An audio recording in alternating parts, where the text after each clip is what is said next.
Hi, this is John Rull for the Rull Report. Today is Wednesday, July 30th, 2025, and this is my second video update of the day. The current update in this video will be regarding Trump's war against the BRICS nations. Slow but sure. So anyway, let's get right to this video. But before I do, I want to welcome everyone who are visiting my channel for the first time. Welcome to Rull Report, and I hope to see you again. Well, let's get right to the material. The question is regarding the economic war of President Trump against the BRICS nations. We already know what the United States is doing in regards to Russia.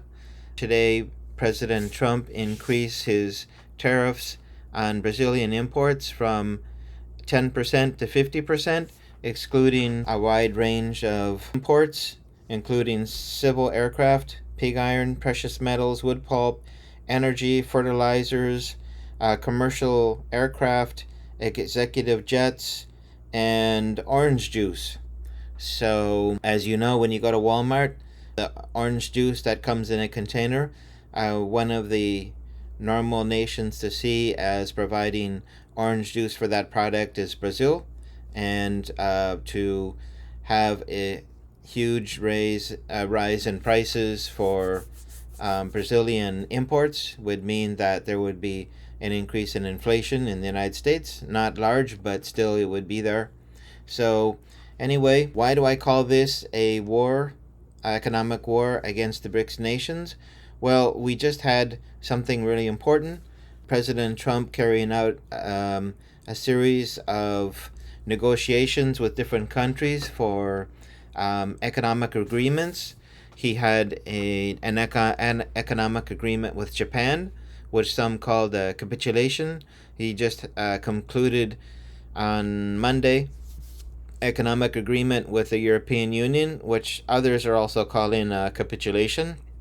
In other words, the USA gets everything, the European Unions get nothing in that agreement.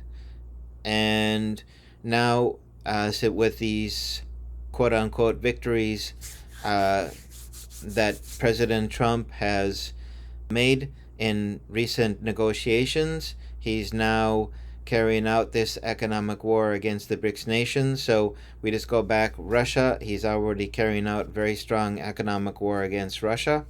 If you go to India, earlier today he announced 25% tariffs for India. For Brazil, he raised that from 10 to 50%.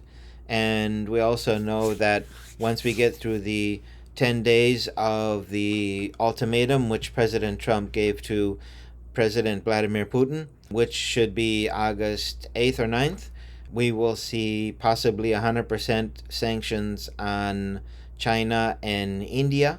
So anyway, that will also be an indication of his economic war on the BRICS nations.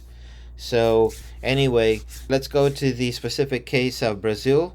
The reason for the tariffs, they mention about the violation of free speech, of human rights.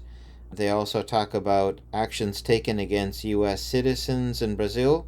But a specific case which initially started this whole sanctions or tariff increase for Brazil was the prosecution of ex-Brazilian President Jair Bolsonaro, who carried out a January 6th style coup attempt after he lost the election to President Lula. And also he was accused of organizing assassination plots against the president, vice president, and a Supreme Court justice. And finally, about leading a criminal organization.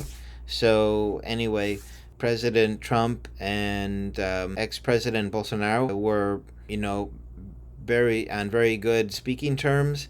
And so President Trump used this situation in Brazil. So anyway, we will see once we get to August 9th what will be happening with the tariffs imposed on China and India. Probably there will be a wide-ranging announcement of increases on different countries who buy products from Russia, but we can expect those to be BRICS nations. Why is President Trump so worried about BRICS. Well, first, BRICS has now increased its membership, and the population of the BRICS nations is approximately 50% of the world population.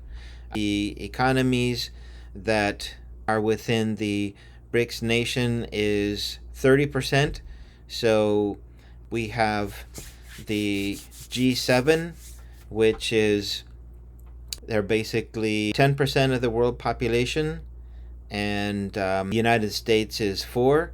So you could look at it either way, either the G7 or the United States, but a small group of nations controlling the direction of the world economies and determining where money goes to support development in third world countries.